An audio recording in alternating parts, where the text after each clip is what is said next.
Kyle Kristen was arrested for threatening a woman with a knife at a Taco Bell drive-thru. But the day before that, his father, a Nebraska State Patrol veteran, says they tried to get him taken into emergency protective custody.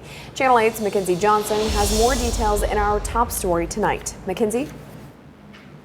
Kyle's father, Chris, says Kyle has a severe mental illness and substance abuse problems since he's been a teenager.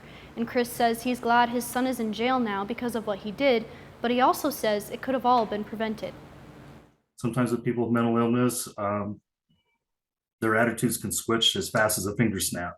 That's exactly what Chris says happened with his son, Kyle, the day before he was arrested. Chris says Kyle, who is 30 years old, has had a long history with mental illness and substance abuse, even being incarcerated once before and hospitalized several times. But he says Kyle was excited, and he was looking forward to a program that would help him work on his addiction. The next morning, though, things changed.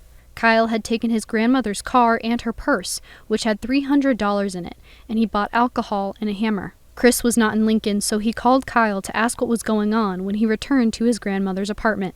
He was adamant that his phone had been tapped and that people were following him. He told me, "I'm just not doing this anymore. I'm going to go. I got my beer, and I'm going to get my meds. I'm going to take all my meds."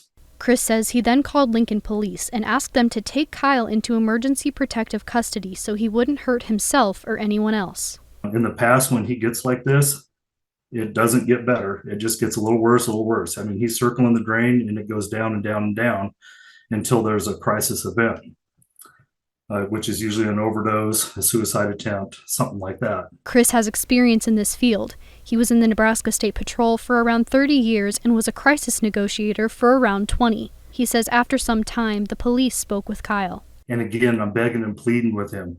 Please get him to a hospital. Get him before a mental health professional. Have him evaluated. And he disagreed with me, and he said, "Well, I just don't think it meets criteria."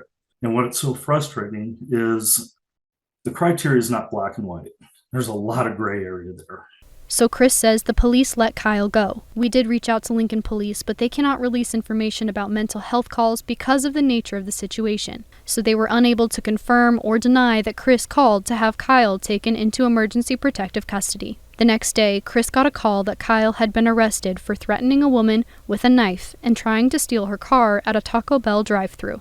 Thank God nobody got hurt. Although I'm sure there's trauma for those victims. I am thankful that Kyle's somewhere safe now, and by no means am I condoning what he did. So if you're put in this situation, what can you do for your loved one? Ask them, hey, I want to help keep you safe. Would you be willing to go to the hospital with me? And let's go talk to somebody and let's get you connected to resources. Chris says if you're put in a situation like his, you just do the best you can. I think you can do something. Err on the side of caution. Get that person in front of a mental health professional.